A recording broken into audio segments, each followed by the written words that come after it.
Julian Assange, el hombre que vendió el mundo. Antes de ver este video, suscríbete y activa la campanita para no perderte las noticias más importantes de diseño, video y marketing web en el mundo entero.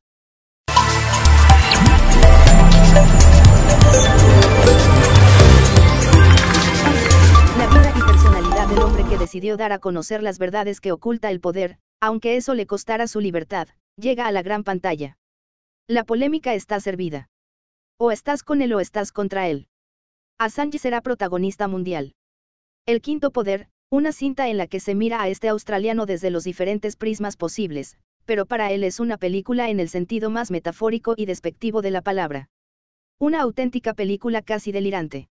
Julian Assange sabe lo que sabe de la obra dirigida por Bill Condon sin haber podido salir de su forzado exilio en la Embajada de Ecuador en Londres. Pese a su aislamiento, él, o alguien que trabaja para él, le entregó sucesivas copias del guión de la película que demostrarían que se efectuaron una serie de cambios y modificaciones que tenían como objetivo proyectar sus sombras por encima de sus luces. Assange cree que ese poder siniestro que le persigue está detrás de esas modificaciones, pero no le hacía falta saber que su imagen no saldría 100% impoluta, porque la película está, en parte, inspirada en el libro, dentro de Wikileaks, de Daniel Domscheit-Berg, un hombre que durante años fue el portavoz de la organización, cuyas filas abandonó cuando los enfrentamientos con el jefe llegaron a una situación imposible. Allí dentro había demasiado poco espacio para dos egos así, el de DDB, a quien se le conocía internamente así, por sus iniciales, era grande, pero el de Julian Assange era inabarcable. En la obra de DDB se presenta a nuestro protagonista como poco transparente, histérico, autoritario y siniestro. El amor-odio hacia el australiano está presente en todo el libro y genera una extraña sensación en el lector que al final acaba aliándose con el malo, puesto que en realidad las memorias de este alemán no cuestionan ni una coma de la información que ha sido entregada a la opinión pública. Quizá por ello, el protagonista de la película, el actor Benedict Cumberbatch, ha asegurado que Assange es una persona relevante en unos tiempos en los cuales es necesario saber la verdad sobre las cosas que...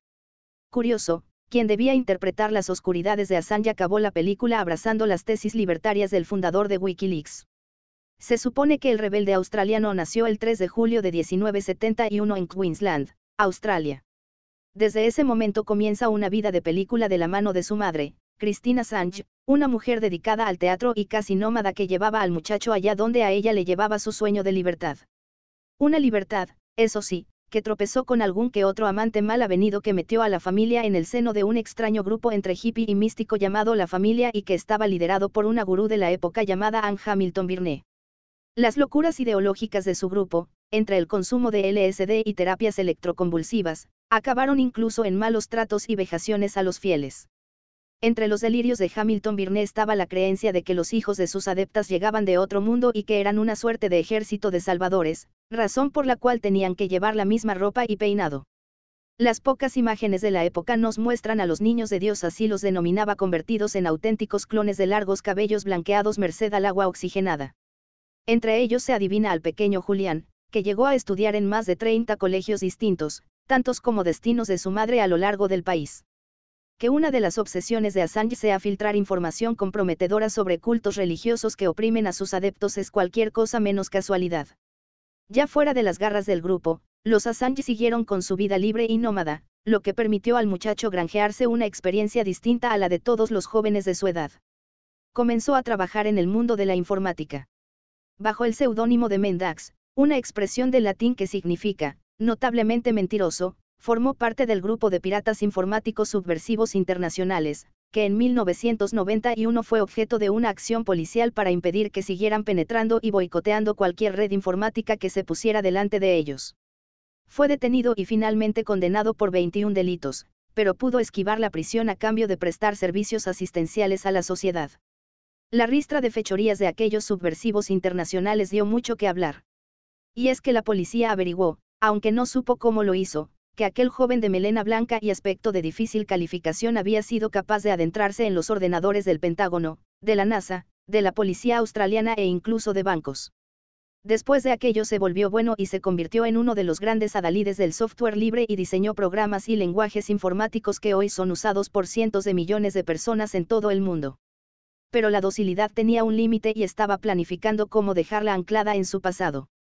En 1999, Assange, que ya había pasado por alguna de las 6 universidades en las que se matriculó para estudiar y no acabar, algo que parecía importarle bien poco física, matemáticas, filosofía o neurociencia, había sido capaz de participar en reuniones internacionales en las que se citaban algunos de los más visionarios especialistas en cada una de las materias. Era el típico hiperactivo que disfrutaba del hecho de serlo. Ese año registró un dominio en Internet llamado leaks.org, leaks, en español, significa, filtraciones. Su camino ya estaba marcado, pero por entonces no hizo nada con aquel dominio.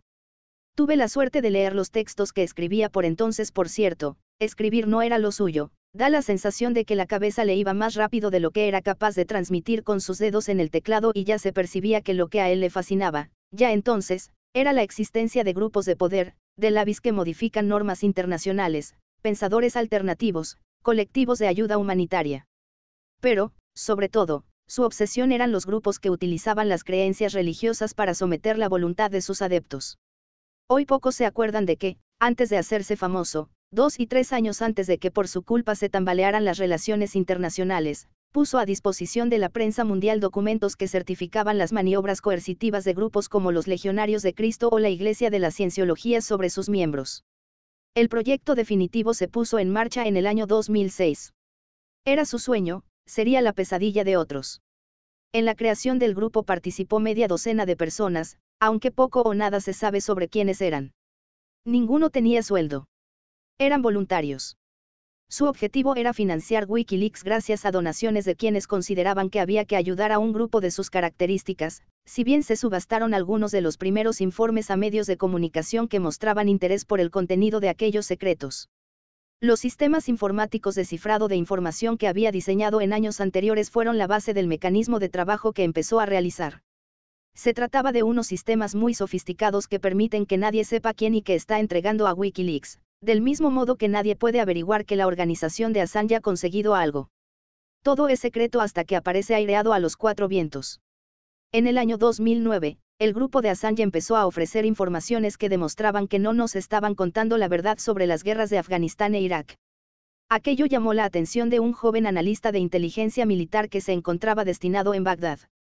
Se trataba de Bradley Manning, que logró entrar en contacto con Assange y tras varias semanas de conversaciones, el soldado entregó documentos, o claves para acceder a dichos documentos, que cambiarían para siempre el mundo. Fue la auténtica piedra filosofal del australiano y su grupo, que cada vez se mostraba mejor organizado. En las cloacas del poder se enteraron de qué estaba ocurriendo gracias a que Manning había sido poco discreto, y ofreció a otros informáticos la entrada a la verdad. El Pentágono elaboró un informe en marzo de 2010 donde se señalaba la necesidad de actuar contra Assange y su grupo, espiarlos, desprestigiarlos, encarcelarlos. El Departamento de Defensa tenía un enemigo de primer orden. Fueron semanas intensas, porque daba la impresión de que Obama no podía hacer nada discretamente sin que Assange, sabe Dios cómo, se enterara y diera a conocer dichos documentos secretos. David estaba venciendo a Goliat. Corría el mes de marzo de 2010. Lo que ocurrió por estas fechas cambió radicalmente la historia de Assange, de Wikileaks y del gobierno de EU. El libertario del pelo blanco y varios de sus colaboradores, entre los que ya se encontraba un todavía fiel DDB, viajaron a Islandia, donde tras una brutal crisis económica existía un movimiento ciudadano que estaba logrando grandes avances sociales y legislativos a favor de la libertad de expresión. Allí, Assange se sentía más protegido que en cualquier otro sitio. En esos días, la atención mundial se centró en la isla a consecuencia de la erupción de un volcán cuyas cenizas estaban afectando al normal movimiento del tráfico aéreo en todo el continente. Hasta allí llegaron periodistas de todo el mundo para informar al minuto de la evolución de aquella nube gris que oscurecía Europa. Uno de aquellos grupos de informadores estaba liderado por Assange, pero lo único que le interesaba era utilizar la atención hacia lo medioambiental como cortina de humo para trabajar en una casa que habían alquilado con el objetivo de desencriptar una de las informaciones que Manning les había cedido. Los miembros del grupo estuvieron días y días metidos en un chalet armando la que sería la exclusiva con la que comenzaría la leyenda. El vídeo en cuestión había sido grabado el 12 de julio de 2007 en el barrio de Nueva Bagdad, a las afueras de la capital de Irak. Las noticias que se habían publicado ese día, servidas previamente por los servicios de comunicación de los ocupantes, es que los insurgentes estaban decididos a atacar a las fuerzas norteamericanas y que los pilotos de 2 helicópteros Apache se habían visto obligados a abrir fuego contra los terroristas que les estaban atacando. La nota informativa que dio a conocer el Departamento de Defensa aquel día señalaba que el enfrentamiento entre tropas norteamericanas y rebeldes había acabado con la muerte de 12 personas, entre las que se encontraba el fotógrafo de la agencia Reuters Namir Noor-el-Deen. Precisamente, informaciones dadas a conocer por esta agencia insistían en que los acontecimientos no habían tenido lugar tal como habían afirmado las autoridades, pero la falta de pruebas para demostrarlo hacían de aquella acusación un grito de silencio. La revolución llegó el 5 de abril de 2010. Ese día, Wikileaks dio a conocer a través de YouTube un video tomado desde uno de los helicópteros Apache involucrados en pocos minutos. Cientos de miles de personas vieron la filmación. Las imágenes encogían el corazón y llenaron de rabia y estupor a muchos. En el video editado por el equipo de Assange se veía lo ocurrido y las conversaciones que mantenían los tripulantes que sobrevolaban la capital iraquí. Había sido tomado por los propios sistemas informáticos del aparato. Al mismo tiempo, en la edición, los subversivos impresionaron el texto de las notas públicas de ese día. No hacía falta explicar las contradicciones entre la información oficial y la realidad. En un momento determinado, uno de los tripulantes dice sospechar de ese hombre el periodista y de lo que lleva en sus manos. ¿Acaso un fusil? ¿Algún otro tipo de arma? En realidad se trataba solo del trípode de su cámara. Los militares abrieron fuego a discreción. Mataron a todo lo que se movía al tiempo que se les oye hablar y reír en la grabación. Todo era terrible. Ja, les he dado, dice uno de los soldados norteamericanos. Los había matado a todos. Acto seguido, en la escena, aparece una furgoneta, la furgoneta de un vecino que se acercó para intentar salvar a algún herido. Los soldados conversan sobre qué hacer. Volvieron a abrir fuego. Ja, mira eso, justo en medio del parabrisas, se oye decir a otro en la grabación. La siguiente escena es sobrecogedora, las potentes cámaras de los helicópteros hicieron zoom y filmaron, como si estuviera al lado, a la furgoneta en cuestión. Es en ese momento cuando detrás del agujero, en el parabrisas, se ve a un niño malherido. La culpa es del padre por traer a los críos a una batalla, dicen los uniformados. Y el jefe añade, es verdad. Sobrecogedor e indignante. Las imágenes le marcaron para siempre. Mientras que a Manning lo detuvieron las autoridades norteamericanas, lo juzgaron y condenaron a pasar entre rejas casi todo lo que le resta de vida. Todo resultaba tan sobrecogedor que parecía que Assange y Manning hubieran tenido que pedir perdón por mostrar la verdad. Al instante, ambos comienzan a ser objeto de una persecución implacable. El soldado, que había sido ya detenido, ha sido juzgado y condenado a pasar casi toda su vida en la cárcel acusado de filtrar información secreta. Assange, un personaje de esos que tienen miedo retardado y que gracias a ello se atreven con todo, organizó para junio de 2010 la revelación de 80.000 documentos que no eran sino los partes diarios de guerra elaborados por los soldados norteamericanos en Afganistán. Esos documentos fueron publicados por toda la prensa mundial y ponían en evidencia la existencia de operaciones militares más bien sucias. Assange pasó un verano convertido en un héroe, lo invitan aquí y allá, lo agasajan, y conoce a las mujeres que serán su perdición durante un viaje a Suecia. 2 de ellas le acusan de abusos, aunque la fiscalía desechó las acusaciones de forma expeditiva. El propio Assange había puesto en manos del juzgado mensajes laudatorios de las 2 mujeres posteriores a las relaciones íntimas que mantuvieron con él. Pero esas denuncias se convirtieron en la cuerda de la que tirar para que desde EU se presionara al jefe de Wikileaks, que jamás volvería a vivir tranquilo. Meses después, 5 diarios publicaron un dossier con los informes elaborados por las tropas de EU en Irak. Se trataba de casi 400.000 documentos que revelaban, incluso, la muerte de hasta más de 100.000 personas en la guerra. También demostraban que las acciones militares habían sido aleatorias y no pocas veces casi un exterminio. Los mismos periódicos recibieron poco después varios millones de documentos que provocaron que se tambalearan las relaciones internacionales, ya que se trataba de informes diplomáticos elaborados por las embajadas norteamericanas en todo el mundo, en los que se percibía cómo los aliados no lo eran tanto y quedaban al descubierto las tripas de la diplomacia mundial. A Assange no le convenció en exceso el tratamiento que hicieron sus aliados de la prensa normal, ya que se habrían fijado, a la hora de destacar informaciones, más en la parte anecdótica e ideológica de aquellos mensajes y habrían olvidado aquellos sucesos que denotaban poco respeto por las normas democráticas y las leyes.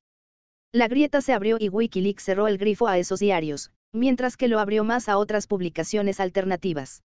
Los primeros, que lo habían alabado hasta entonces, sembraron dudas, mientras que los segundos, que habían sembrado dudas, comenzaron a alabarlo. Al tiempo que se publicaban estos documentos, el símbolo de V de Vendetta, la novela gráfica creada por Michael Moore, se convirtió en un icono en la ola de protestas que se desató en el mundo desarrollado frente a las razones de la crisis y en el mundo árabe frente a sus gobernantes, que se demostraba en esos documentos que eran aliados de Washington sin que los ciudadanos de esos países significaran nada. También lo fue la lucha del colectivo Enanemes contra los grupos de poder que estaban colaborando en el estrangulamiento legal y financiero de Wikileaks. V era como Assange, el hombre que tras la máscara representaba la lucha contra la opresión del poder. La justicia sueca reactivó las causas contra Assange, mientras que en EU se abrieron procesos contra él por espionaje. La hoja de ruta estaba clara: si se lograba que el incómodo subversivo fuera enviado a Suecia, la extradición a EU sería su fin. Y en ello estamos. En Londres fue detenido por orden sueca. Finalmente, la justicia aprobó la extradición, pero antes de ejecutarse la misma, Assange logró que Ecuador le concediera asilo al entender que existía una persecución contra él y que al estar en vigor la pena de muerte en EU, su vida podía correr peligro. Sin embargo, todavía no ha podido salir de la Embajada de Ecuador en Londres. Si lo hace, será detenido inmediatamente. La situación está estancada. Un hombre normal se sentiría derrotado, pero Assange no, está convencido de que lo que está viviendo y todas las cosas que se dicen sobre él son el precio de su victoria. No conseguirlo sería otro de sus éxitos. Si quieres ganarse Touch o adquirir productos de tecnología a excelentes precios en Amazon, visita los links de nuestros auspiciadores que aparecen en la descripción de este video. Recuerda dejarnos tus comentarios. En Sitevendebys y cevende.com hacemos sitios web a la medida de tus posibilidades, consúltanos.